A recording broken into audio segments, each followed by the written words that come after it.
سەرەتا بەخێربێن دەستخۆشیتان لێەکەین. من ناوم ئامینە عەزیزە، دانیشتووی هەڵەبجەی شەهیدم. لە هەڵەبجەی شەهیدوە هاتووم بەشداری ئەم فستیڤاڵم کردووە بە چەند بەرووبوومێکی خۆمانە کە لە سا 85 بەرووبوومی خۆماڵی دەستی خۆمانە بەبێ هیچ مەواد و دەرمانێک.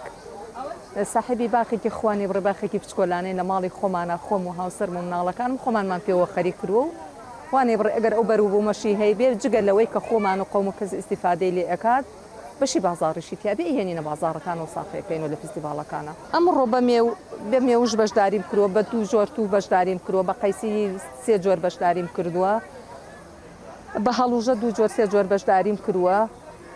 بە تەمەرندی هەنار و گێلاس و ئاڵ و باڵ و خۆمان دروستیەکەین کردومانە بەشداریمان کردووە، بە هەنگوین بەشداریمان کردووە.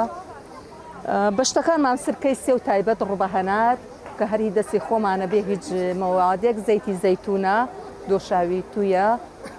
تر بەرووبوومەکانمان خوانی بڕێت زۆرە.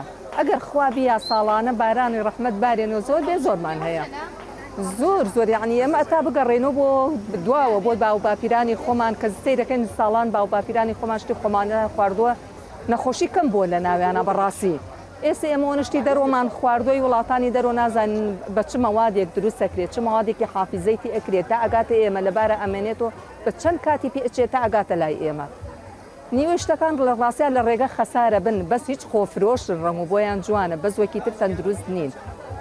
زۆربەی هاوڵاتیانمان بگرن نەخۆشی جارێ دوور بایە نەخۆشی ژێر پەنجە بڵاو بۆ تۆم ئێمە ئەیگەڕێنەوە بۆ خواردن. لەخوا بە زیابێ ژنانی ئێمە خاستن منتیقەی شارەزور و هەڵەبجە زۆر هاوکارن بۆ ئەوسەرانیان، خۆیان خەریکەکەن بە باخۆر. لەخوا بە زیابێ ڕۆژ لە ڕۆژ بەرەو زیادبوونی ژەڕۆین، ئێمە دەستخۆشییان لێەکەین. بەرهەمەکان بەرهەمی دەستی خۆیانە پاک و پتە بێمەواد خەریکە بن و لەخوا بە زیابێ بتوانن ساقیشیکەن و ئینشەڵڵا.